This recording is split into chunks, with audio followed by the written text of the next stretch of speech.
Aí, na verdade, não, desde o começo da minha saída do Ministério em 2019 e a descoberta dos mandamentos em 2020, eu não considerava que havia filhos espirituais porque eu achava que essa doutrina não existia, não era aplicável, era metafórica. Mas eu considerava que poderia haver essa questão do dever de falar dos mandamentos. Então, na verdade, eu estava me preparando para isso, uma vez que havia a possibilidade que houvesse esse dever. Então, eu teria que mudar o comportamento para fazer isso. Enquanto não houvesse mudança comportamental, eu não poderia fazer isso. Então, a razão pela qual eu nunca deixei ninguém preso, espiritualmente, por não falar das informações, porque eu achava que não poderia falar das informações, ou por ter dúvidas sobre se as informações deveriam ser faladas, ou mesmo pela questão comportamental.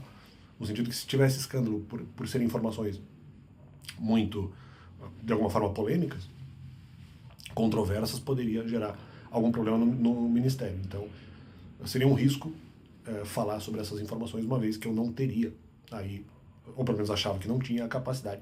Portanto, então eu teria que se mudar o comportamento antes para daí eventualmente poder fazer a pregação, né?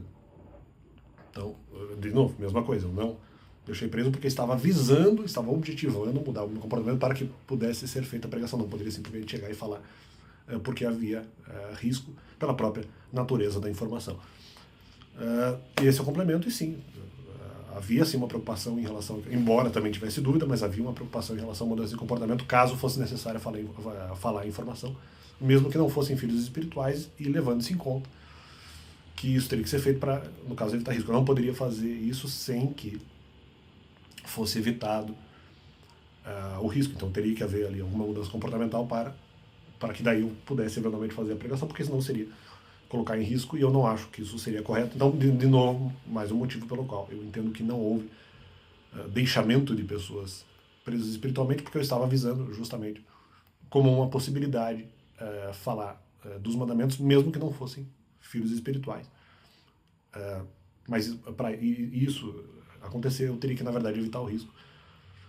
Então, para mim, não há como se falar em evitar riscos, né?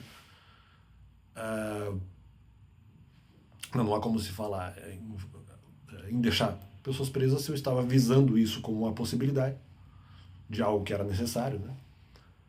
Não teria como deixar pessoas presas se eu entendia que havia a possibilidade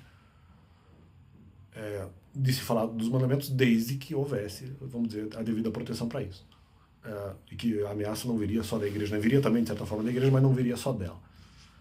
E então é isso, né? Não tem como deixar preso se eu entendi que havia possibilidade de fazer a pregação, mas eu teria que fazer uma mudança comportamental para isso naquele momento. Então não deixei ninguém preso e não houve abandono, e é isso aí.